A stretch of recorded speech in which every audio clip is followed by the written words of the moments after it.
Irmãos, nós estamos chegando hoje à quarta e última mensagem dessa série de mensagens sobre relacionamentos. A primeira mensagem, nós tratamos do tema Deus é Senhor dos relacionamentos humanos, e o ponto ali foi que relacionamentos e a capacidade de nos relacionarmos é um dom de Deus, vem dele. Não é um desenvolvimento, um construto social, mas é algo que nós herdamos do Criador, porque o Criador, quando criou, colocou na criação marcas da sua própria personalidade, do seu próprio ser. Nosso Deus é um Deus trino, um único Deus em 3 pessoas. Se você deixa isso de lado e ignora isso, você perde sua salvação. Se você tenta entender isso, você perde a sua sanidade, como já disse alguém. Mas a Bíblia o apresenta e ele se apresenta a nós como um Deus trino. Tripessoal, embora um único Deus, um só ser. Isso é muito apropriado para nós, porque somente um Deus tripessoal pode viver em relacionamento de amor por toda a eternidade. Porque Ele é um Deus que se relaciona, então nós somos seres capazes de nos relacionarmos também. Recebemos isso como dom de Deus. O pecado entrou no mundo, mas nesse mundo, criado para a glória de Deus, para expressar a sua beleza, a sua majestade, sua bondade, a sua glória, nesse mundo em que o pecado entrou, a graça, a redenção também atua. Então nós temos esse mundo criado para a glória de Deus, onde atuam a queda, como nós chamamos, e também a redenção. O pecado, então, naturalmente faz com que nossa percepção de Deus e do próximo fique defeituosa. Mas a graça de Deus atua para recuperar isso, e nos voltando para Deus, nos voltamos necessariamente para o próximo, nos voltamos para aquele que foi criado como nós, à imagem de Deus. Segunda mensagem, nós começamos com uma pergunta no tema, né? Por que macho e fêmea? Porque Deus fez assim. E nós então alteramos a pergunta logo de início. Por que Deus cria? Foi a primeira pergunta, você se lembra? Já que Deus não tem a menor necessidade de criar, Ele é perfeito em si mesmo, totalmente feliz e alegre consigo mesmo por toda a eternidade. Deus não tem que criar nada, não lhe falta nada, Ele não ganha nada com a criação, como se estivesse precisando de qualquer coisa. E nós vimos que Ele cria para que ele seja usufruído. Na verdade, Ele cria para que nós tenhamos a possibilidade de usufruir do maior bem, do maior prazer, da melhor coisa que pode existir, que é Ele mesmo. Então, quando Ele cria, é um ato de amor. É que nós experimentemos alguma coisa que nenhum ser experimentava. E agora há seres que podem experimentar isso. Mas nós vimos também que Ele cria e perguntamos por que Ele cria uma diversidade. E por que Ele cria uma diversidade numa certa ordem? Aprendemos com as Escrituras que essa diversidade, ela energiza, né? Como se ela estivesse assim, capacitando ainda mais a nossa possibilidade de interação e de crescimento. Na diversidade, Deus nos dá condições de perceber como que nós podemos glorificá-lo, suprindo a necessidade do outro e sendo supridos pelo outro. Isso se dá no fato de sermos indivíduos, cada um de nós, mas também no fato de sermos homens e mulheres criados, então, com psique diferente, com anatomia diferente. E isso demonstra a sabedoria de Deus, a graça de Deus, a bondade de Deus. Terceira mensagem do domingo passado, nós falamos sobre o dom da amizade. Você viu como a amizade envolve propósito, envolve construção, envolve um início de trabalho. E nós percebemos que a maior amizade que está proposta para nós é a amizade do próprio Deus. Quando Jesus Cristo vem ao mundo, quando Deus encarna na pessoa do Filho e assume natureza humana, não somente corpo humano, mas natureza humana completa, Ele então é perfeitamente Deus e perfeitamente homem. Deus se torna amigo dos homens, a ponto de Jesus mesmo dizer isso num momento para os seus discípulos: já não vos chamarei servos, mas vos chamarei amigos. E nós vimos algumas coisas bastante interessantes sobre a amizade, sobre a genuína amizade, sobre a amizade cristã também. Chegamos hoje à última mensagem e queremos falar sobre amizade, casamento e evangelização. E não vai ser nada daquilo que você pode pensar. Eu não vim aqui ensinar um método de evangelização através da amizade. Existem bons livros e bons grupos fazendo isso. Aliás, seria bastante desonesto que você tivesse um único interesse numa pessoa de que ela se tornasse parte do seu grupo. Infelizmente, muitos grupos religiosos fazem isso, até muitas igrejas cristãs fazem isso. Seria muito bom que você desenvolvesse uma verdadeira amizade com a pessoa que você evangeliza. A amizade que você aprendeu aqui semana passada. Aquela em que se diz que o justo serve de guia ao seu companheiro. Ele não leva para um caminho ruim, ele leva para um caminho bom. Aquela que diz que alguém pode ter muitos amigos e ainda assim ter prejuízo, mas há amigo mais chegado que um irmão. Aquela que diz que em todo tempo ama o amigo e na angústia se faz um irmão. Esse tipo de amizade que a Escritura apresenta, exemplificada no próprio Deus, que tinha prazer em chamar pecadores como Abraão de meu amigo. Então, quando você se aproxima de alguém olhando para aquela pessoa como criada à imagem e semelhança de Deus, decaída como eu e você por causa do pecado, mas ainda assim com a imagem e semelhança de Deus, não uma imagem e semelhança, não um representante de Deus aqui e alguém semelhante a Deus porque criado por Ele, e como era antes do pecado, mas alguém que, apesar da queda, ainda preserva a imagem e semelhança de Deus. Você olha para a pessoa assim, então você não vê ela mais como um número. Você olha para ela como alguém que está distanciado do Criador, como um dia você esteve, e que pode ser reconciliado com o Criador através do Evangelho da graça de Cristo. Mas eu não vou ensinar metodologia. Você pode depois me perguntar, eu indico alguma leitura para você, ou conversamos sobre isso, você vai ver que é muito melhor quando você chega, constrói uma amizade e você dá àquela pessoa a melhor coisa que você pode dar a alguém, que é o Evangelho da graça de Cristo. É a melhor coisa que você pode dar a seu filho. É a melhor coisa que você pode dar à sua esposa, e por isso o casamento também está em vista. Casamento é relacionamento de tal modo intenso que o Senhor Deus achou apropriado usar a figura do casamento no Antigo e no Novo Testamento para apresentar a ideia de relacionamento entre ele e seu povo. Entre ele e o povo de Israel no Antigo Testamento, entre ele e a igreja, que é formada tanto por judeus como não judeus, a partir do evento Cristo. Sua esposa precisa do Evangelho. A melhor coisa que você pode dar para ela é o Evangelho. Se ela é crente, é o Evangelho que você deve dar para ela. Seu marido precisa do Evangelho. A melhor coisa que você pode fazer por ele é incentivá-lo a conhecer cada vez mais o Evangelho. O crente precisa do Evangelho. A gente não ouve o Evangelho, se converte e aí pronto. Não, você precisa entrar no Evangelho, meditar na cruz de Cristo, em tudo que isso significa, em tudo que implica. E a gente espera ver hoje à noite que, então, quando falamos de evangelização, quando falamos do Evangelho, não estamos apenas falando daquele ato que a igreja tem quando sai, como pretendemos fazer agora durante o período da Copa, para entregar um folheto, uma literatura, conversar com alguém e aproximá-la, procurar aproximá-la de Cristo. O Evangelho é muito mais que isso e a gente vai tentar ver isso nessa noite. Por isso, vamos ao texto que aparentemente não tem nada a ver com o que nós queremos falar aqui. Mas eu espero poder demonstrar que não é bem assim. Então, 1 Coríntios capítulo 9. Por favor, abra sua Bíblia.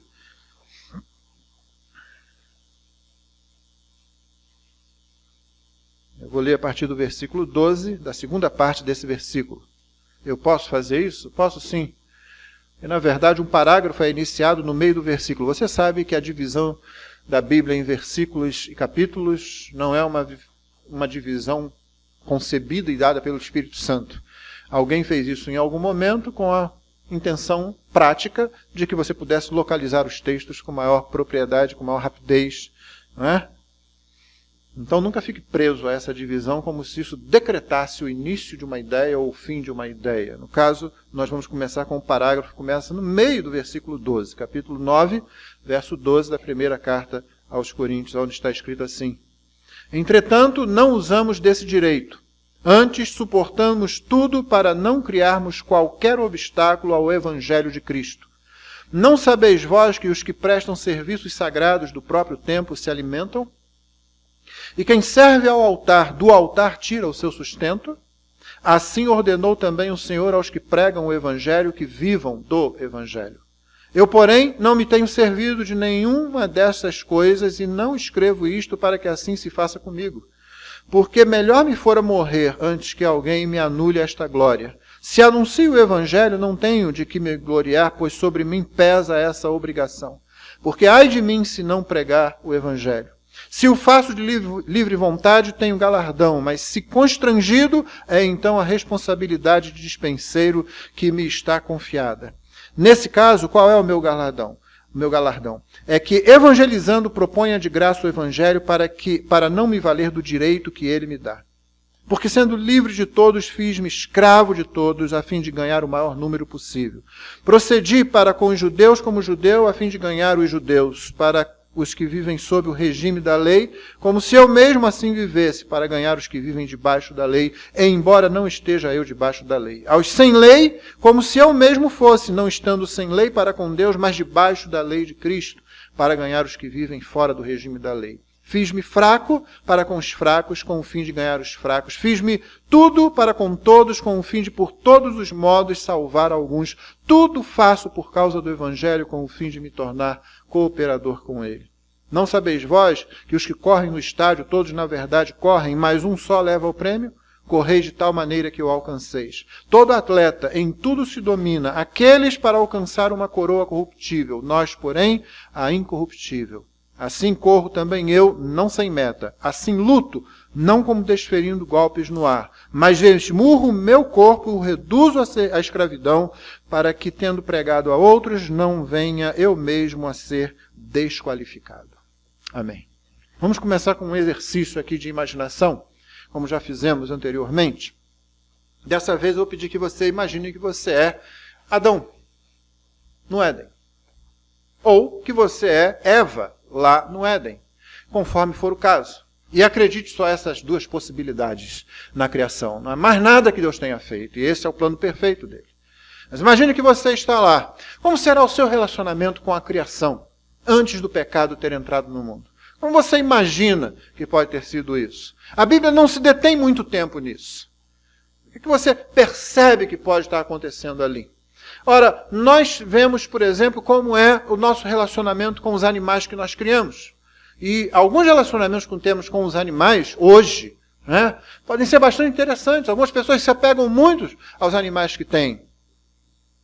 E C.S. Lewis costumava dizer que depois de algum tempo, as pessoas começavam a se parecer com aqueles animais e os animais com as pessoas. Isso parece ser particularmente verdade com relação àqueles animais que parecem ter uma percepção melhor da realidade. Você imagine agora como era isso antes do pecado. Se com o pecado presente você é capaz de ter uma boa interação, e eu não estou nem me referindo a quando você treina um animal para que ele faça uma apresentação, estou me referindo àquele relacionamento de companheirismo ou amizade. E a gente poderia definir assim de repente, né, que você tem com algum animal. Eu me lembro que visitando lá os parentes da minha esposa, muitas vezes no interior do Rio de Janeiro, eu gostava de pegar a estrada, botar um tênis nos pés e sair pela estrada para uma corrida, né? E tinha lá o cachorro do sítio. E ele sempre me acompanhava. A hora que eu ia saindo, ele já ia junto comigo. Eu ia longe com ele, né? Eu não chamava, ele vinha junto, ele fazia questão. É um companheiro. Era muito gostoso ter aquele animal ali, né? Ele parecia que me entendia. Ele parava para me olhar, ia até adiante, dava uma paradinha. Eu atravessava uma pinguela sobre o rio Macaé e ele não atravessava a pinguela. Ele descia, atravessava ao nado. Aí eu ficava preocupado, ele nadando até chegar do outro lado. Começava aqui, a correnteza ia levando, ele ia nadando, até chegar lá. Ele sumia na vegetação e eu lá esperando. Daqui a pouco eu ouvi o barulho. Ele chegava perto, aí sacudia e a gente continuava. E na volta, o mesmo caminho, a mesma coisa. Se é assim hoje, eu citei um exemplo simples de uma experiência pessoal, como você imagina que era com Adão, com Eva, antes do pecado no mundo? Antes das coisas terem sido desvirtuadas. A gente pode ir um passo além. Imagine como era isso com o mundo inanimado. Hoje as pessoas fazem aí certas pesquisas que a gente acha, a gente cataloga essas pesquisas de estranhas a completamente loucas ou absurdas. Você olha as pessoas falando coisas sobre certos elementos, né, certas experiências que elas fazem assim, e eu costumava olhar isso assim com essa mesma percepção, mas de repente eu comecei a pensar, será que a gente não está encontrando, essas pessoas não estão apenas vislumbrando aí, como os poetas da época de Paulo, lá em Atenas, né? e ele citou os poetas, porque geralmente poetas são pessoas bastante sensíveis a certos sentimentos e a certos valores, e ele dizia, olha, os poetas de vocês falam sobre essas coisas que eu estou falando, mas é como se estivessem tateando assim, no escuro, tentando achar alguma coisa. Será que no campo científico, onde você examina a matéria, onde você examina as forças da física, as possibilidades da química, e quando a gente vê algumas coisas, ora inexplicáveis e ora parecendo até milagrosas, nós estamos apenas vendo reflexos de um antigo relacionamento antes do pecado, quando a nossa interação com a natureza mesmo inanimada seria alguma coisa muito melhor, muito maior do que a gente consegue vislumbrar hoje? Por favor, não saia daqui tentando conversar com nenhuma pedra, porque o pastor pregou isso, ou dizendo que a Bíblia diz isso. Eu estou apenas especulando uma possibilidade muito real do que pode ter acontecido. De qualquer forma, todos nós vamos concordar que o mundo criado por Deus, onde colocou o homem e a mulher, e o pecado não estava presente, devia ser alguma coisa bem grandiosa aí. Aí o pecado entrou. E agora você, que é Adão, você, que é Eva, estão ali sofrendo as primeiras intervenções daquela conscientização de que o pecado está presente. Sabe como é que ela acontece? Ela não acontece com a vergonha, simplesmente, não. A gente lê isso lá na Bíblia, e é incrível que a gente consiga olhar para tudo isso como se fosse apenas uma questão puramente de cunho sexual. Nós olhamos para coisas assim através do tempo. É pior do que isso. Se fosse isso, irmão, estaria muito bom ainda, mas não é isso, não. A primeira percepção é da quebra de confiança no Criador. A primeira percepção é de que nós fizemos alguma coisa que ele disse para não fazermos. Nós desobedecemos uma ordem dele. E agora percebemos que a situação que estamos é pior do que estávamos antes. Nós não melhoramos, nós não progredimos, nós não ficamos bem, nós ficamos mal. E a ideia que você percebe nisso bem claramente é quando se narra que fugimos dele. É você. Lembra, você é Adão, Eva. Ok, aqueles que logo de início pensaram assim, opa, tenho que me imaginar sem roupa. Então agora põe a roupa. A roupa mal feita de algumas folhas que você pegou ali para esconder, porque o seu relacionamento com ele não é mais a mesma coisa. Agora a gente pode imaginar algum diálogo entre Adão e Eva, a gente pode imaginar algum diálogo entre eles antes daquele momento em que o Criador volta para ter comunhão e eles já não estão mais do mesmo jeito. Imagine Adão e Eva conversando então um pouco antes disso. A culpa foi sua. Foi a primeira vez que um homem disse isso para sua mulher, de lá até aqui. E ela respondeu, onde estava você? Por que você não disse nada? Foi a primeira vez que uma mulher disse isso para um homem, mas certamente não foi a última.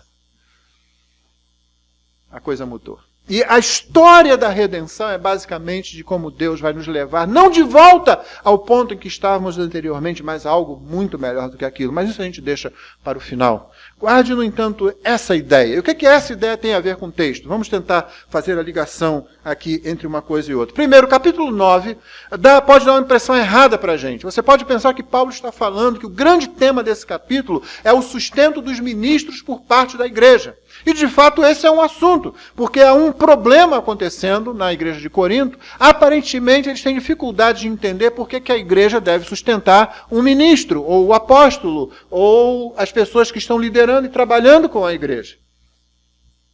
E Paulo vai fazer um argumento com relação a isso. É interessante que o primeiro argumento de Paulo com relação a isso, de por que eles têm direito, não é o argumento teológico, como a gente poderia dizer, puramente. É, na verdade, um argumento bem simples e direto. Paulo pergunta no versículo 4, não temos, eu e Barnabé, o direito de comer e beber?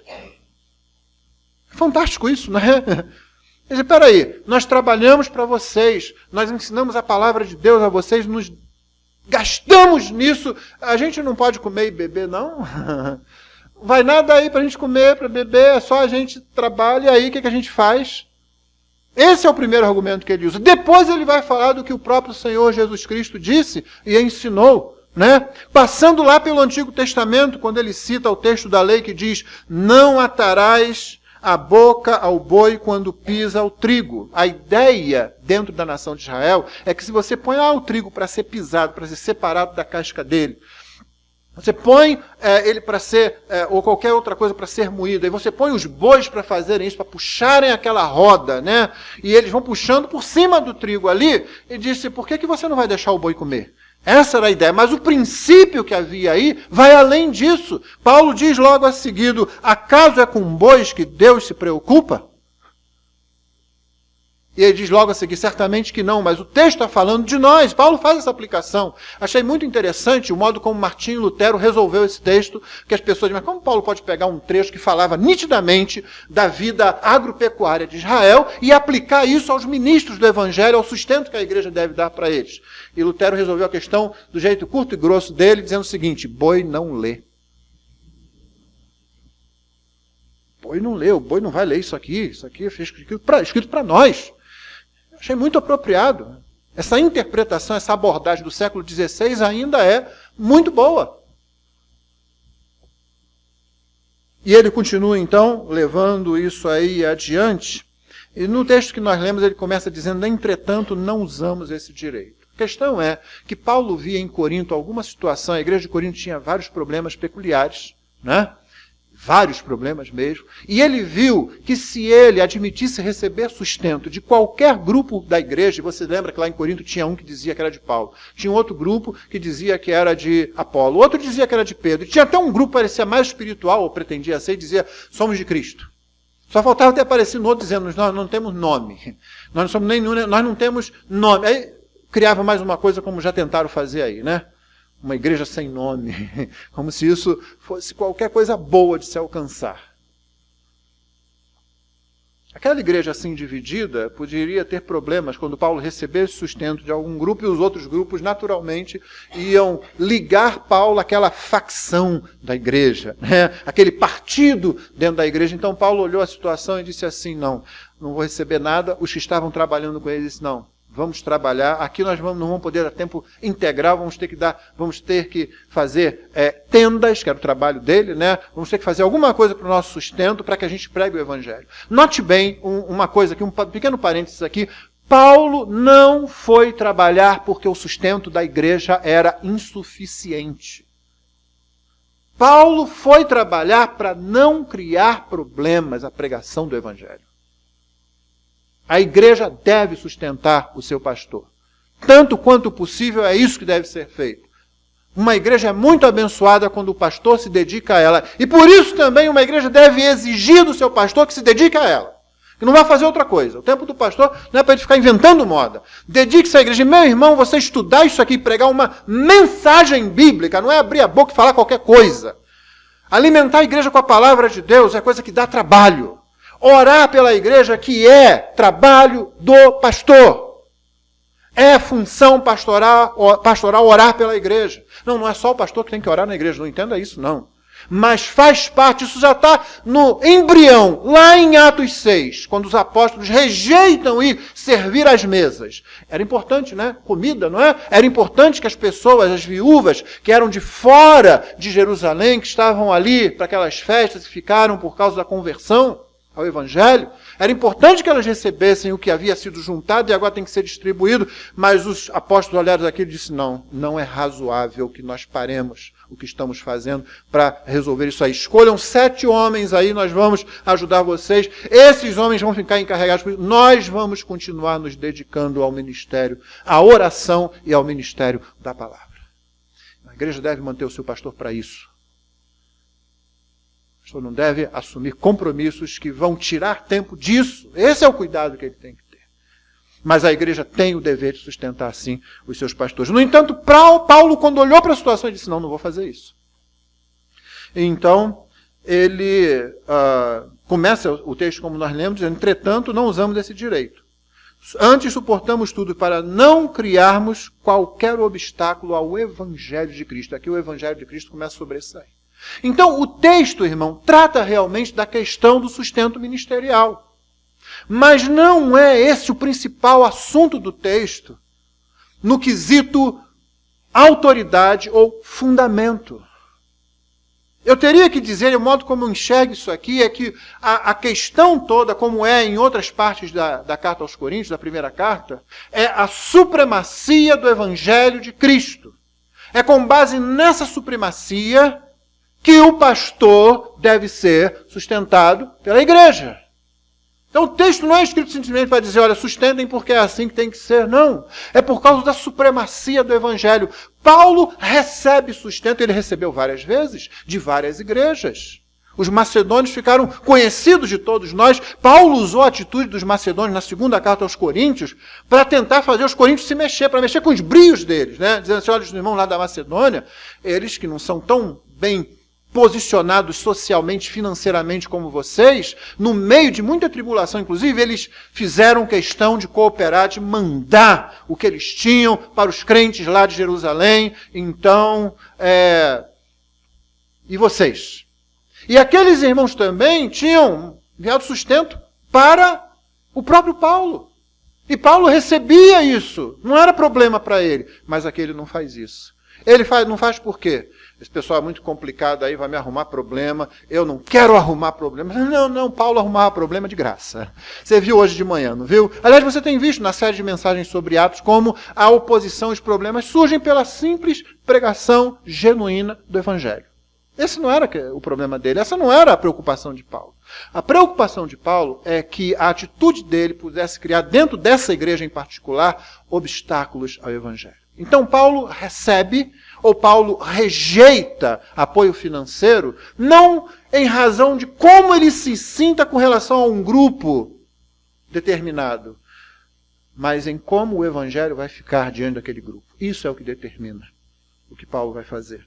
Por isso que no versículo 23, que é o texto-chave, é o versículo-chave para você entender todo esse versículo, Paulo fala uma das coisas mais bonitas, mais intensas, mais maravilhosas que podem estar na boca de qualquer pregador do Evangelho, de qualquer pessoa que testemunha do Evangelho, que não precisa ser necessariamente pastor ordenado.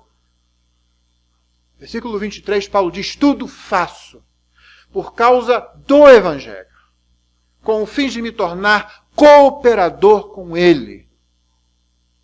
Guarde isso, porque esse é o jeito, é o texto para você abrir todo o capítulo e compreendê-lo corretamente. É a supremacia do Evangelho que está em vista aqui.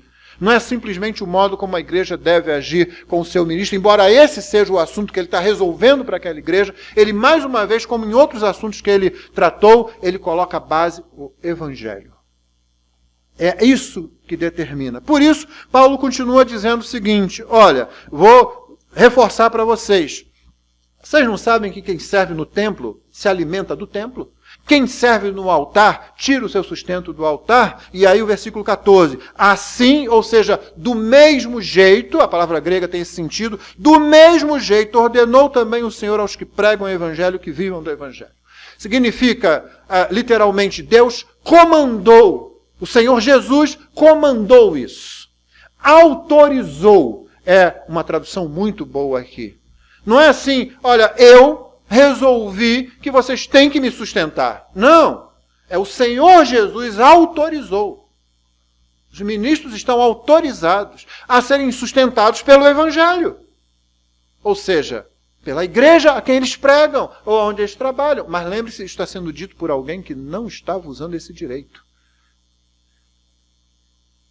É importante você ter isso em mente. Ele não chegava e dizia, gente, não, mas eu... Aqui, ó, tá aqui, você precisa.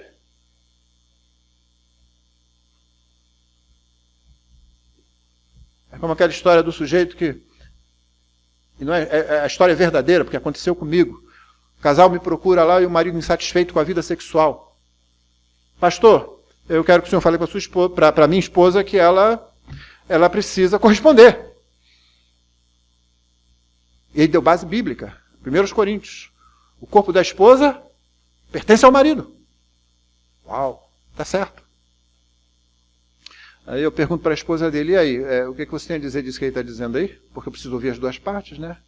E ela diz assim, o meu marido, ele quer realmente ele quer que eu corresponda melhor a isso e tal, mas o senhor sabe as condições em que ele quer fazer isso?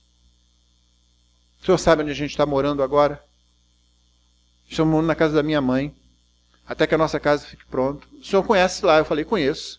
É uma casa pequena, é uma casa muito pequena, é uma casa onde não há privacidade. Pois é, mas ele quer ter aventuras comigo naquela casa. Eu virei para ele, e a vontade que eu tive foi dizer assim, você está louco, camarada? Mas o que eu disse para ele foi o seguinte, é verdade, a Bíblia diz o que você citou mesmo, sabe? Mas a Bíblia diz outras coisas também a respeito da vida de um casal. Vamos examinar as outras coisas? E aí foi triste, mas foi ele que procurou, né? E eu tive que repreendê-lo na frente da esposa dele para ajeitar as coisas. Paulo não fez isso. Isso aqui é uma pessoa com a Bíblia na mão dizendo, olha, você tem que... Peraí, mas existem outras coisas também que eu preciso fazer? Existem outras coisas que cabem a mim, não só ao outro de quem eu estou cobrando? E Paulo não fez isso. Com muito mais sabedoria ele disse, né, eu tenho direito. Ele falava isso para a igreja, eu tenho direito. Mas eu não estou fazendo isso para que não haja obstáculos ao Evangelho. Quem vive, quem trabalha no templo, quem trabalha no altar, vive dessas coisas. O Senhor ordenou isso, nós estamos autorizados, né? E aí ele leva a discussão um pouquinho mais adiante. Ele diz assim, eu, porém, não me tenho servido de nenhuma destas coisas. E não escrevo, não estou escrevendo agora sobre isso, para que assim se faça comigo. E ele vai adiante dizendo, eu não quero que você tire essa minha glória, não. Que glória? Ele vai explicar nos 2 versos seguintes, que são até uns versos um pouco difíceis da gente entender, mas eu acho que talvez consigamos tornar claros esses 2 versos aqui. Ele diz assim, eu prefiro morrer antes que alguém me anule esta glória. Que glória é essa? A glória é justamente de pregar o Evangelho sem obstáculos. Essa é a glória, é isso que ele vai dizer aí. Vamos ver lá. Mas você percebe, ele está dizendo, olha, eu não uso isso e eu não estou escrevendo para que vocês façam isso comigo. Paulo é honesto, é sincero. Ele não está escondendo coisas, tratando assim, não. O que todo ministro deve ser, o que todo crente deve ser. E aí ele continua. Se anuncio o Evangelho, não tenho de que me gloriar. Mas note, ele acabou de dizer que ele quer que um tipo de glória não seja anulado. Ele diz, não tira isso de mim, não. Prefiro morrer antes. Mas logo a seguir ele diz, se anuncio o Evangelho, não tenho de que me gloriar, pois sobre mim pesa essa obrigação. Ai de mim se eu não pregar o Evangelho. Notou a situação? Se eu anuncio, eu não estou fazendo nada mais do que o meu dever. É isso que ele vai dizer. E agora ele vai deixar isso mais claro ainda. Se o faço de livre vontade, na verdade, uma tradução que poderia nos ajudar mais aqui seria, se eu faço de mim mesmo, a partir da minha vontade, se isso é uma ideia que eu tive, né? Eu resolvi fazer isso, então eu já recebi o galardão para isso, eu recebi o pagamento para isso. Porém, se isso não tem origem na minha vontade pessoal, na minha vontade, então é porque eu recebi essa incumbência de outra pessoa. Foi-me confiado esse trabalho, foi-me confiada essa função. É isso que ele está dizendo aí. Se o faço de livre vontade, tenho galardão. Mas se constrangido, é então a responsabilidade de dispenseiro que me está confiada.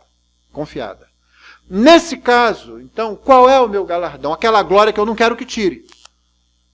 É que evangelizando, ele usa esse verbo, né, pregando o Evangelho, você nota que é o Evangelho que está em cena o tempo todo, é que evangelizando, proponha de graça o Evangelho para não me valer do direito que ele me dá. A minha glória é que eu não estou buscando vantagens que são direitos meus. Acima disso, eu busco que o Evangelho seja transmitido sem obstáculo, que ele chegue às pessoas de modo que elas vislumbrem Cristo e vejam Cristo. Mesmo que eu tenha que usar parte do meu tempo para me sustentar, não usando um direito que me dá, porque essa foi a incumbência que eu recebi. Eu sou ministro, eu sou mordomo. Essa é a palavra que ele usa no original. Foi-me confiada essa mordomia. E mordomia no Brasil é uma palavra ruim da gente usar, né? Ela foi esvaziada do sentido original. Mordomia é alguma coisa que todo mundo quer. E Paulo está dizendo assim, olha, não é uma coisa para qualquer um, é para quem recebe, aquele a quem é imposto, aquele a quem é confiado. Deus chama e diz, toma aqui, vai lá e faz, a sua função é seu trabalho. Mordomia é o trabalho do mordomo. Mordomo é um servo. Pastor é servo, o apóstolo era servo, se o apóstolo era servo, e esse aqui é apóstolo de verdade, não é esses que você vê por aí não, esses não são. Esses que estão aí exigindo serem tratados de certa forma, né? Tinha apóstolo aí, não sei se continua fazendo isso, quando ele entrava na igreja todo mundo tinha que ficar de pé. Olha só, que bonito, né? Eu pensei alguma vez usar isso aqui, mas não é legal eu entrando todo mundo ficando de pé? Mas aí o pessoal já começou a sugerir, aí a gente joga assim aquela nuvem de gelo seco, aquela fumaça assim, não, esquece esse negócio. Não. Paulo não queria nada disso, Paulo não tinha nenhum interesse nisso. Pelo contrário, o que Paulo fazia era abrir mão disso e dizer, a minha glória é que eu tire todos os obstáculos daí. E aí ele vai mais fundo com isso. Infelizmente, quando chega nessa parte, aí a gente também se perde aqui. A gente pensa que Paulo está apresentando método de evangelização. Olha só, eu já vi muita gente usar o texto assim. Não, Paulo não está apresentando método de evangelização nenhum aqui. Ele diz, verso 19, porque sendo livre de todos, eu sou livre. É isso que ele está dizendo, eu sou livre de todos. Né? Por exemplo, eu sou livre para receber o auxílio e sou livre para rejeitar o auxílio. Ninguém pode me obrigar a nada. Mas se eu recebo o auxílio, ninguém pode vir me acusar. Como é que você está pegando dinheiro dos crentes aí para sobreviver? Não estou, o Senhor Jesus me autorizou isso. E o que você faz com esse dinheiro? Eu como e bebo, ora essa. Eu sobrevivo, camarada. É claro, se você está usando esse dinheiro para comprar mansão, para comprar jato particular e para comprar outras coisas, ou para construir obras faraônicas, aí é outra coisa. O Senhor Jesus não mandou fazer nada disso. O que Paulo disse lá no começo foi, escuta aí, eu e Barnabé não temos o direito de comer e beber? É o mínimo, não é, camarada? É o que ele está dizendo para a igreja. Eu sou livre, eu posso receber, eu posso rejeitar. Mas sendo livre de todos, fiz-me escravo de todos, a fim de ganhar o maior número possível. Nota o caminho que ele está começando a seguir? Eu é livre. E por ser livre, eu escolho ser escravo, eu escolho servir as pessoas. Porque eu sirvo a Cristo, eu sirvo as pessoas. E o objetivo é para ganhar o maior número possível. Está implícito aqui, pelo que a gente já leu, pelo que ele vai dizer adiante, que é para o Evangelho. Não é para a seita de Paulo, não é para o grupo de Paulo, é para o Evangelho. Você viu hoje pela manhã que o Evangelho é pregado e as pessoas vão necessariamente se reunir em comunidades, igreja. É assim que é mesmo. Mas Paulo não está aqui com o grande movimento de Paulo de Tarso. Paulo está aqui com um grande movimento do Senhor Jesus Cristo, Salvador dos homens. Então é ganhar o maior número possível para o Evangelho, para o Senhor Jesus Cristo. É isso que ele vai falar. E agora então ele incrementa isso. Ele diz, procedi para com os judeus como judeu, a fim de ganhar os judeus. Para os que vivem sob o regime da lei, como se eu mesmo assim vivesse, para ganhar os que vivem debaixo da lei. Embora não esteja eu debaixo da lei, se referindo àqueles que estão debaixo ou que pretendem, que ainda estavam cumprindo a lei ou procurando cumprir a lei. E ele vai dizer aqui os que são sem lei. Daqui a pouco ele vai dizer assim, fiz-me fraco para com os fracos, a fim de ganhar os fracos. Fiz-me tudo para com todos. Aí alguém pensa que o que Paulo está dizendo aqui é que se você vai pregar para um surfista, você deve usar monossílabos. Se você vai pregar para um funkeiro, então você precisa usar uma música mais ou menos no estilo. Paulo não está falando nada, absolutamente nada disso. O que Paulo está dizendo aqui, basicamente, é que ele vai aonde a pessoa estiver. E nota, ele é um ser só. Mas ele não diz assim, eu tenho um ministério com os surfistas, e aí pronto, é só aquilo. E chega para os outros, tem que ser assim, você tem que falar com eles assim. Não. Paulo chega lá e diz para as pessoas, fala para as pessoas e comunica às pessoas o Evangelho. Ele senta com a pessoa no chão, se ela estiver no chão. Se ela estiver debaixo da árvore, ele vai.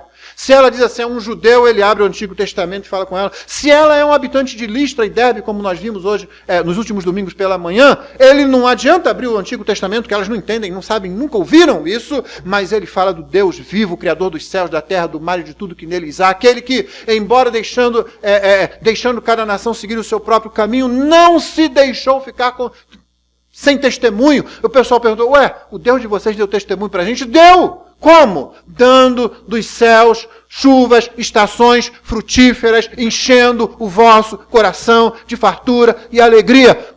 Eu pensava que fosse Júpiter. Não! É o Deus vivo, o Deus verdadeiro. Ele, é desse Deus que eu estou falando. Ele acha o ponto de contato e prega o Evangelho. A partir daí ele vai aonde a pessoa está. Ele está falando de usar um vocabulário específico, ou trejeitos específicos, ou um determinado tipo de música, porque ele sabe que ninguém vai crer no Evangelho se o Espírito Santo não abrir o coração, ou melhor, não mudar o coração. Conversão é obra da graça, é obra do Espírito Santo, e Paulo sabe disso. Sempre estamos pregando a ossos secos. Eu e você éramos mortos em nossos delitos e pecados. Não adianta tocar a melhor música que seja do nosso agrado. Eu sou muito erudito, eu gosto de música clássica. Então vamos tocar para esse irmão, para esse camarada aí, alguma coisa mais clássica, assim, porque vai atraí-lo. Não, você pode tocar todas as composições de Beethoven, de Bach, de Handel, e aquela pessoa vai achar interessante e bonito. Handel, inclusive, escreveu muitas coisas. Bach escreveu muitas coisas com relação ao cristianismo e tal. Eu vou continuar do meu jeito mesmo. Você pode conseguir um monte de adepto para alguma coisa, para algum grupo. Um monte de gente, então eu posso falar de Jesus e posso continuar fazendo exatamente o que eu fazia? É essa a mensagem que você está passando para muitas pessoas. Eu não estou dizendo, irmão, que você não possa contextualizar, absolutamente, não sou contra isso, não. A gente tem que contextualizar, senão a pessoa daqui a pouco não está entendendo o que a gente está falando. Mas o que Paulo está dizendo é que ele se sacrifica. É pegar você, vamos entender isso, é pegar você que detesta funk e você vai lá onde está o funkeiro pregar para ele. Não é pegar aquela pessoa que já tem uma quedinha para o negócio e aí ela se sente chamada para aquilo. É você que detesta praia, mas vai lá falar com os que gostam de praia. O surfista, vai lá conversar com eles, né? Vai atendê-los. Está falando do inverso, ele está dizendo, eu me sacrifico, eu tiro coisas de mim. Algumas dessas coisas eu posso não gostar, mas não é isso que importa, nem é isso que está em jogo, é o Evangelho que está em jogo. Então eu me faço tudo, para todos, para de todos os modos ganhar alguns. Essa é a história da redenção, irmãos. Esse foi o exemplo de Cristo. Sendo forte se fez fraco. Deixou a sua glória, como nós cantamos ainda há pouco no texto de Filipenses. Paulo instrui a igreja dos Filipenses do mesmo modo como ele instrui a igreja de Corinto, a partir do Evangelho. Tende em vós o mesmo sentimento que houve também em Cristo Jesus. Então quando ele diz assim, nada façais por partidarismo ou vanglória. Lembra desse texto lá em Filipenses? É isso que ele diz? Ele está dizendo, não faça apenas porque aquele grupo ali é do seu interesse, aquela ideia é do seu interesse. Não faça isso assim, não. Tenham, sim, o mesmo sentimento que houve também em Cristo Jesus. E aí o que ele faz? Aquele pequeno hino, talvez uma fórmula batismal antiga, né? Ou de profissão de fé, em que o Senhor, em que talvez as pessoas usassem no momento do batismo ou da profissão de fé, que sendo em forma de Deus, esvaziou-se a si mesmo, tomando forma humana, desceu, assumiu forma humana, servo, cruz. É a mesma coisa que ele está fazendo aqui. Cristo se esvaziou, nós nos esvaziamos. Quando Cristo se esvaziou, não quer dizer que Cristo deixou de ser quem era. Pelo contrário, Cristo passou a ser mais alguma coisa. Antes ele era Deus e continuou sendo Deus. Agora ele assume natureza humana e ele é Deus-homem. Mas aqui ele não utiliza nada do seu poder, que está com ele ainda, para realizar a sua obra. Cristo nunca fez isso. A essência da tentação lá no deserto é justamente essa. Usa os teus poderes, ele não usa os poderes. Ele vence a tentação como homem. Contando e confiando no Pai, mas como homem. Sem usar os seus poderes. Esvaziou-se. É isso que Paulo está dizendo. Eu me esvazio. E essa é a história da busca de Deus pelo homem que o abandonou, que lhe deu as costas. Portanto, irmão, quando você fala em evangelização, a gente quer falar de alguma coisa mais, não de metodologia. Eu digo sempre, qualquer metodologia é muito boa desde que ela não contrarie as Escrituras. Desde que ela não desfigure o próprio Senhor Jesus Cristo. Então você pode fazer a metodologia que você quiser. Não contrariando o ensino geral das Escrituras, o ensino específico contido no Evangelho, então qualquer metodologia serve. A partir do momento que ela contraria alguma coisa, não serve mais. Pode ser maravilhosa, pode ter sido uma grande ideia, pode atrair muita gente, não serve. A ideia de Paulo até o final do texto é justamente essa que ele continua, né? E aí, do verso 24 ao 27, ele usa algumas figuras tiradas da vida esportiva para mostrar a disciplina que ele se impõe. Então, se ele não recebe apoio financeiro da igreja, não é porque ele não possa, ele já disse que foi autorizado por isso. Desde o Antigo Testamento esse princípio está exposto lá e o próprio Senhor Jesus autorizou os seus ministros a isso. Mas ele não utiliza disso por causa do Evangelho. Ao invés de utilizar direitos, Paulo está disposto a abrir mão de direitos para que o Evangelho alcance as pessoas. Por causa disso, ele se impõe uma disciplina. Ele diz, eu corro, eu estou correndo, mas não é sem meta, não. Eu tenho uma meta lá, eu vou na direção daquela meta. Eu luto, mas não estou desferindo golpes no ar, não. Eu sei exatamente aonde é que eu estou batendo. E quando você vai olhar em que ele está batendo, você tem uma surpresa. Paulo está batendo em si mesmo.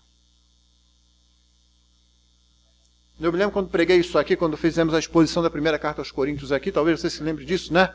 Se você estivesse com uma câmera vendo o que Paulo está fazendo, você vê Paulo batendo, ele está batendo forte em alguém. E a câmera vai se virando assim, ela vai tomando um curso, e à medida que ela vai fazendo aquilo, quando você finalmente vê o opositor, é o próprio Paulo.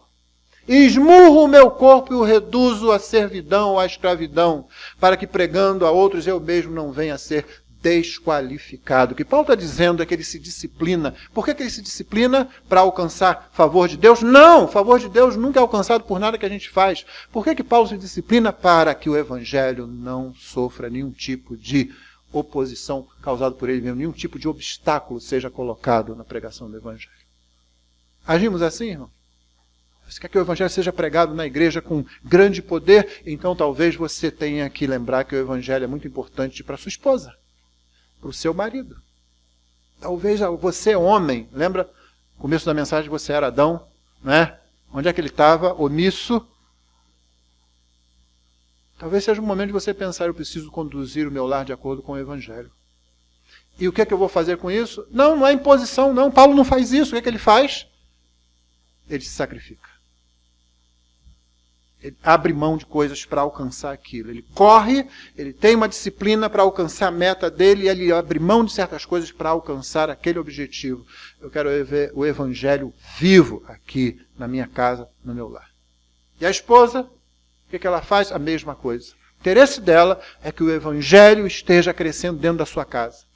E você já aprendeu, meu irmão, minha irmã, nós não estamos falando apenas daquela boa discussão de escola dominical. Aquilo é muito importante. Né? Ninguém aqui joga fora teologia. Ai daquela pessoa que pensa que desfazer-se de teologia, do estudo da doutrina, como se a igreja pudesse sobreviver sem isso.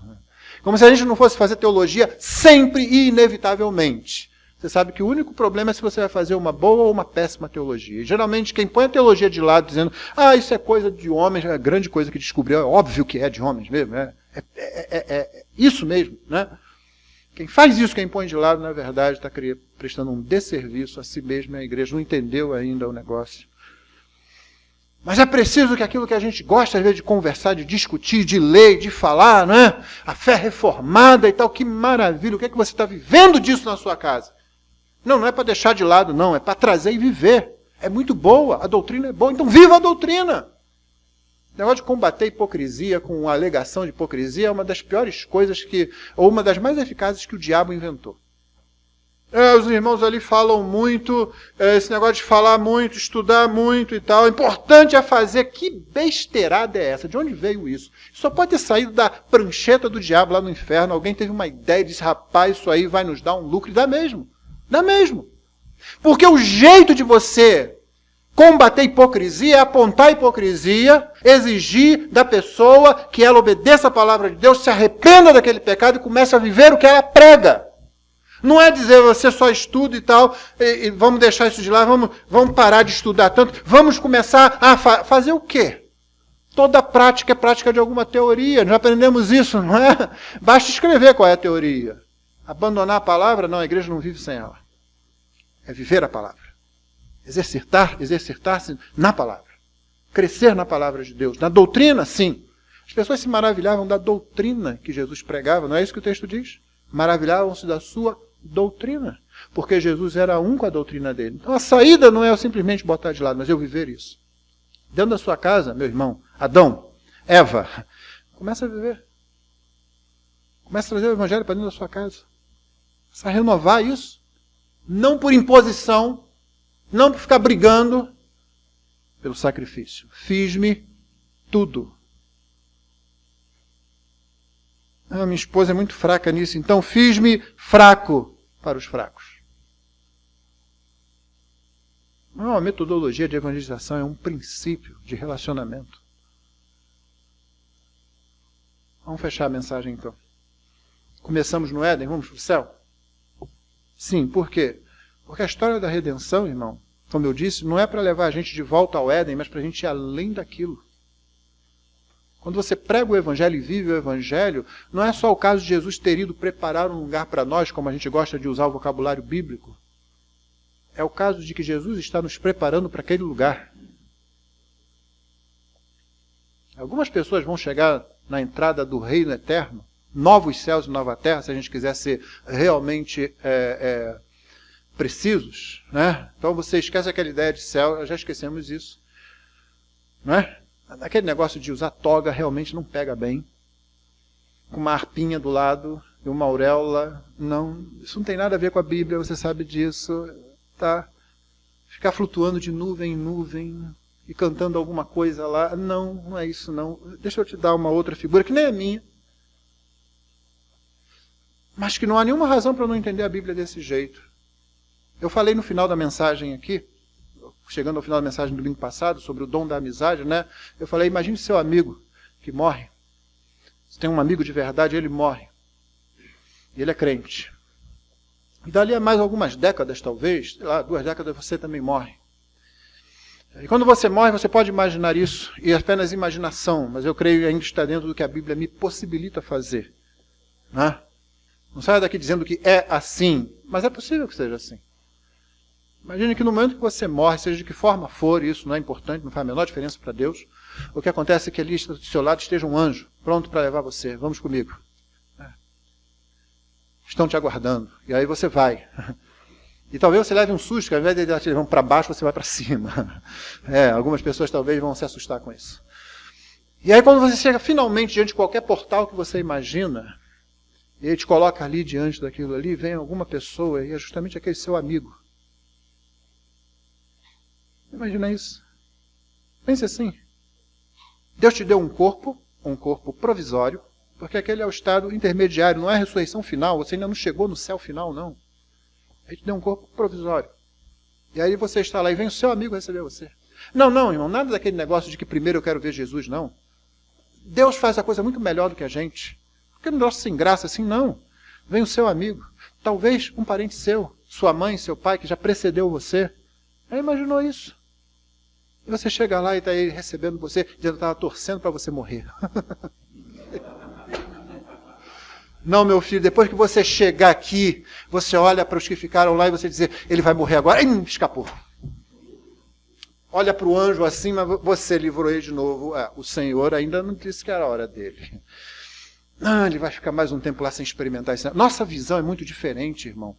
Daqui você tem que ansiar o reino eterno. Você precisa ansiar o reino eterno e começar a olhá-lo de outra forma.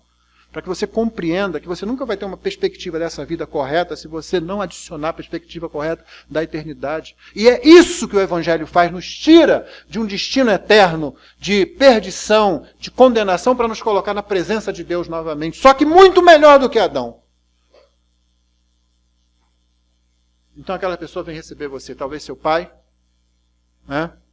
Aqueles que têm pais crentes que já partiram para a eternidade, e está ele lá, recebendo você. E algumas outras pessoas, e o seu amigo, talvez lá, né, sua amiga, e esse abraço, estávamos doidos para que você, olha só, você não imagina o que vai acontecer aqui. E note, você não ficou onisciente, não pensa nisso, não. Pensa quando você morrer, você, já entendi tudo. Não, você tem um monte de coisa para entender, para aprender do que Deus fez na sua vida e do que fez na vida de muita gente. A eternidade vai ser muito pouco. E nunca vai ser chata. Aí, de repente, aquela multidão que está recebendo você ali, todo mundo abraçando você e tal, de repente eles começam a se afastar, e aí sim vem ele. Todos querem assistir aquele encontro, porque ele encontra cada um que chega. Caiu um avião, morreu todo mundo. Meu irmão, não tente medir o tempo como a gente mede a eternidade como a gente mede o tempo, não. Aí ele não tem nenhuma dificuldade nisso, ele recebe cada um. Imagina isso. Todos querem ver aquele encontro. Isso é só o começo. Você não tem ideia do que pode acontecer ali. Como disse alguém, você ama a terra? Eu amo. Colocar de outra forma, você gosta do cheiro da chuva quando ela cai e molha a terra? A minha filha mais nova, a Ingrid, me tirou, quando ela estava estudando para o vestibular, ela quis tentar tirar um pouco da magia disso, né? Ai, que cheiro de chuva legal. São os deuteronicetos, pai, que estão se multiplicando, viu? Esse é o cheiro? É o cheiro. Que cheiro de chuva bom. Você gosta do mar? Ou você gosta, talvez, da montanha, do rio? Você gosta de um prato de comida bem feito? Mexe com o seu paladar, com os seus sentidos? Você gosta da visão, da beleza num homem, numa mulher? Não aquilo que eles alegam que é beleza aí, mas a beleza que você vê, a estética. A estética vem de Deus, irmão. A estética não foi criada por essa turma aí que não entende nada. Ela vem de Deus, está no Éden. Nós vimos isso na primeira mensagem, você se lembra? Está lá. Se você ama a terra assim, você vai adorar o céu. E é para isso que nós estamos sendo preparados. O casamento que você tem deve ser uma figura do relacionamento entre Deus e seu povo e do que Deus está fazendo, preparando você para aquele momento.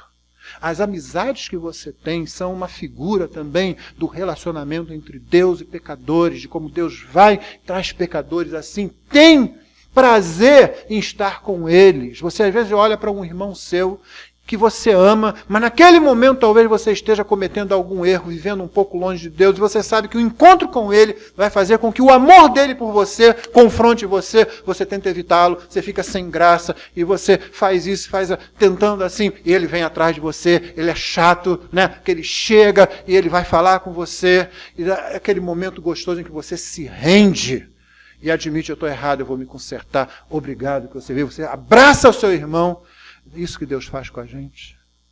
Quando evangelizar, irmão, quando você entregar um folheto, imagine isso. Imagine que você pode estar abraçando aquela pessoa o resto da eternidade, porque é isso que o Evangelho faz.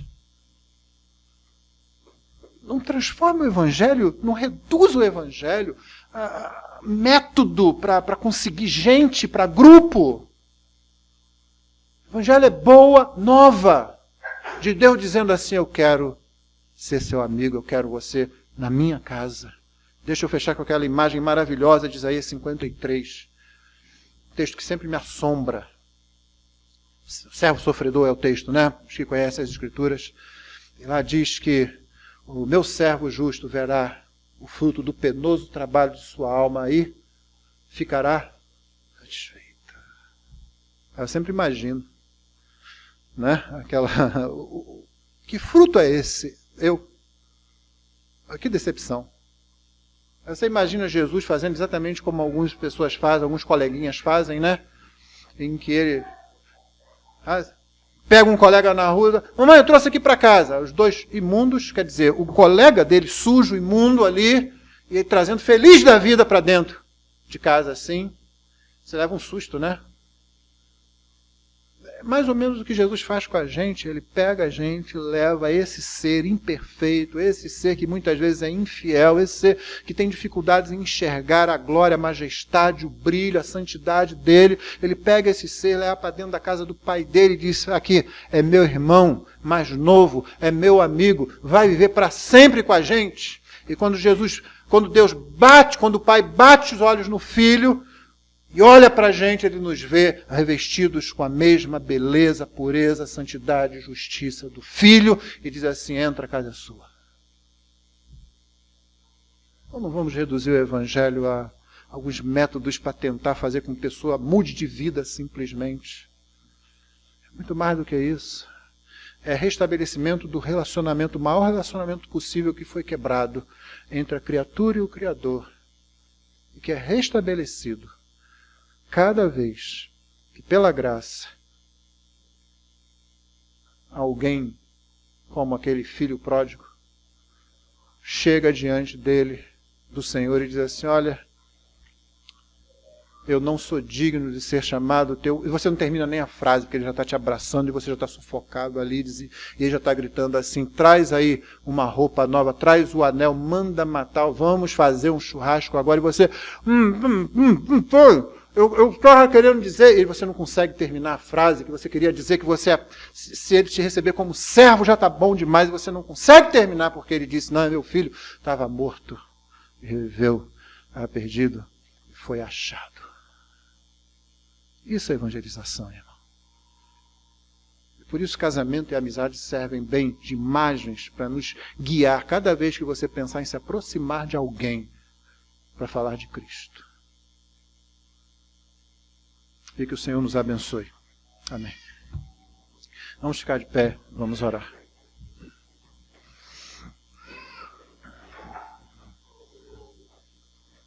Dá-nos graça, Senhor, tua bênção.